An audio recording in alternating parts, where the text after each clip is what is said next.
One of the questions I do receive most of the times is, hey Casper, do these gambits even work? Nah, this can't work against higher rated opponents or strong players. And well, maybe we can all learn from my games even though they are not perfect. Well, it's just for fun, so sit back and enjoy. First game against a 2452 rated opponent, this one ended in exactly 8 moves. So I started with knight f3, my opponent responded with knight f6, maybe trying to copy my moves, but who knows. I played d3, then my opponent played d5. So I decided to turn this into the Tennison Gambit with a move pawn to e4 immediately, because I knew my opponent was going to take, which he did. Then I played knight g5, counter-attacking the pawn. Then my opponent did the right thing to take my second pawn. I took back with my bishop, and what do I say, you guys? The top played move, which most beginners play in this position, is pawn to h6, trying to get rid of my knight. But the question is, can a higher rated player make this same mistake? Well, the answer is yes, especially if they are overexcited, impatient, or maybe unfamiliar with a particular trap. So after this, I gladly sacrificed my knight on f7,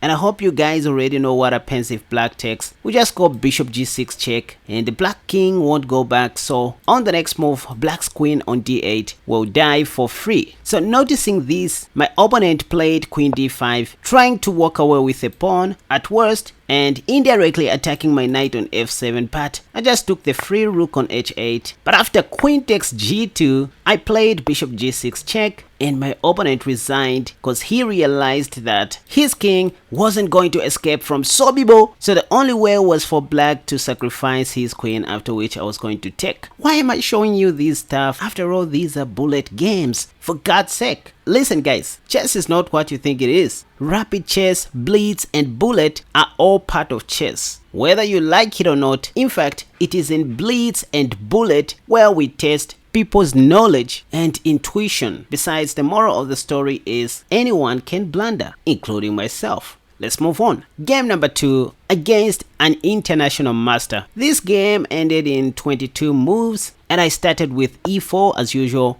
My opponent played d6. Like I said, while there are so many things that I can do against a pierced defense, my favorite of all, if I want to win fast, is pawn to e5.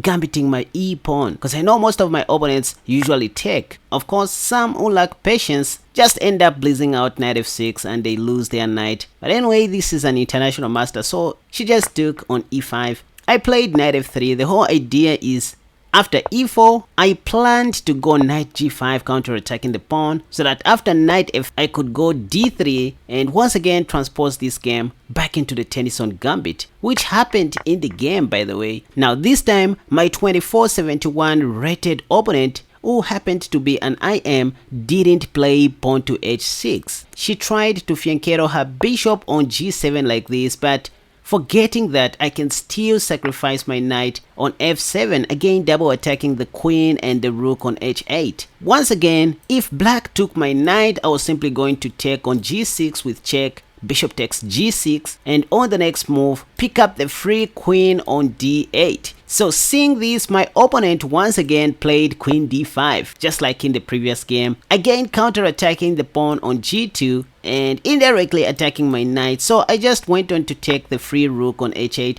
just like what I did in the previous game. My opponent went on to take the pawn. I played rook f1 because what else do I know? Bishop h3, but I didn't care about this because my rook is well protected. So I played bishop e3. I could have also played bishop f4 if I wanted to protect my h2 pawn, but this is bullet. Knight bd7 was played. Then I played knight d2. Bishop g7 finally. You have to let your knight die with dignity, at least with a pawn. hg, queen e2, castle long, castle long. Now I'm hitting this in case you don't know what is happening. My opponent played queen c6. There was no need to take this pawn. This is where the game is. Rook g1 I played. Knight e5 was played, intending to win my free bishop because I can't take because of rook takes queen. Anyways, I played knight b3, protecting my bishop. The knight d5 was played, attacking my dark squad bishop. I played bishop takes a7 because what else do I know again? By the way, if b6, I had bishop a6 check, and on the next move, grab the free queen on c6. Anyway, knight takes d3 was played. I took back with my rook. b6 finally came, and I thought I was going to lose my bishop, but I never gave up. I played rook takes h3 because that bishop was just for free, right? King b7, bishop takes b6. Again, my piece has to die with dignity if there is no way of saving it.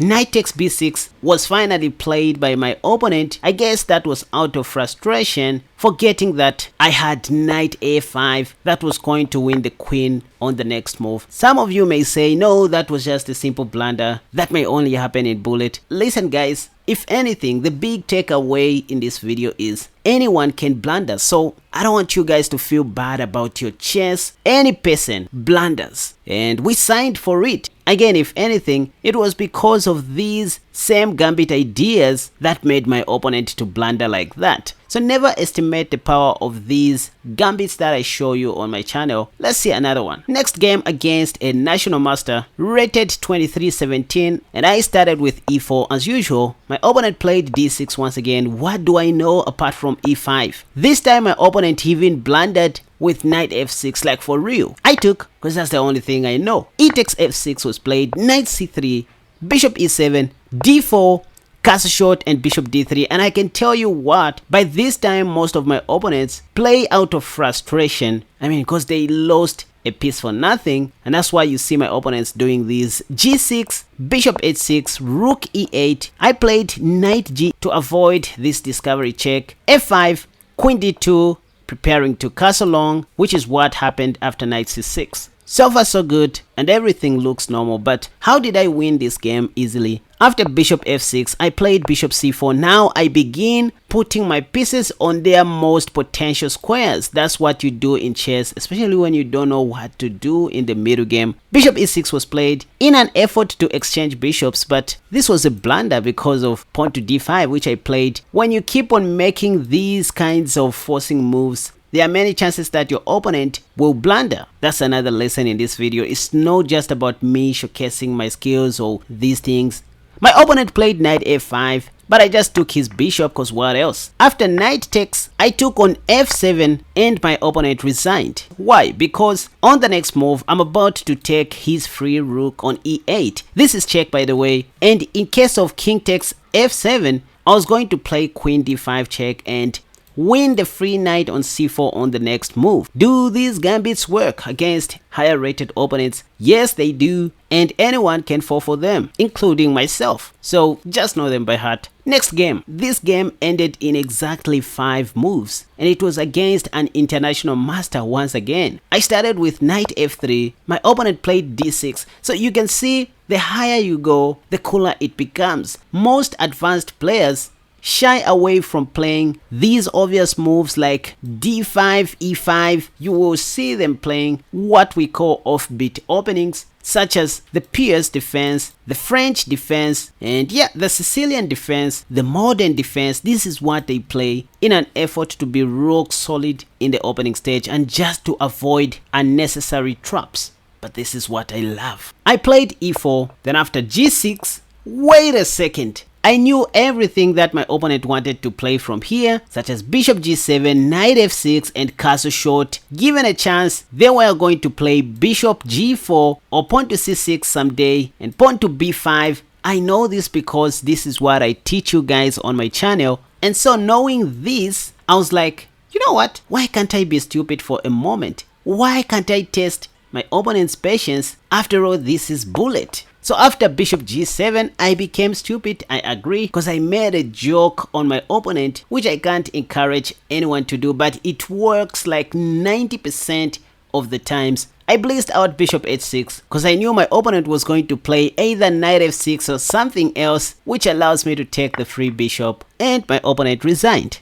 Lesson: lack of patience. Let's move on. Another game versus an international master. I started with e4. My opponent played e5, then d4. This is the center game, by the way. My opponent took the pawn because what else? Then instead of taking back the pawn, I transposed this into the Danish, and so my opponent took the second pawn. After this, I developed my bishop, giving up my third pawn, which my opponent took, and then I took back with my bishop. The Danish Gambit is one of the most deadly gambit on earth that you can highly depend on against strong players, unlike this rubbish that I just showed you in my previous game. Anyway, still entertainment, my opponent played d6, and then I played knight f3, and then he played bishop e6. Now what else was he going to do? Maybe develop the knight on f6, but I still had so many things like knight g5, etc. I took the bishop, and after pawn takes, I played knight d4, attacking this pawn. My opponent defended.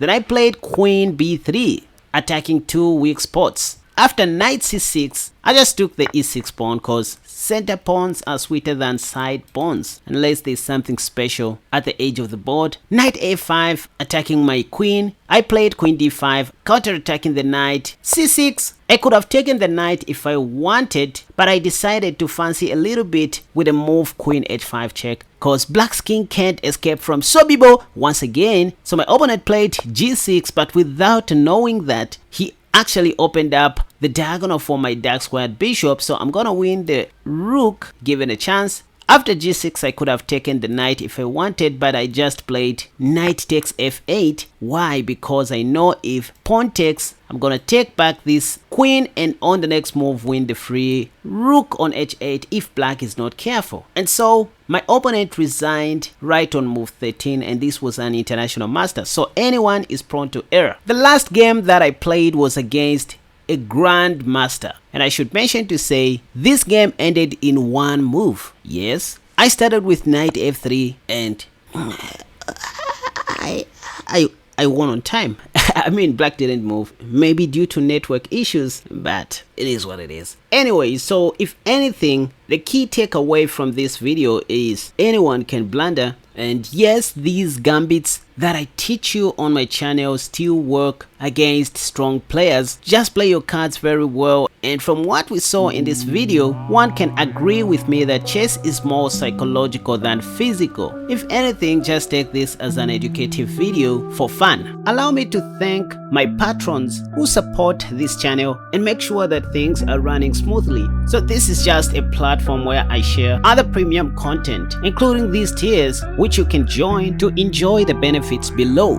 So once again, thanks to my 104 members. You can see the list goes on, and I'm sincerely grateful to all of these guys. You can also become a Casper Chess supporter by simply joining through the link in the description or in the comment section down below. Thank you guys as well for watching my videos on YouTube.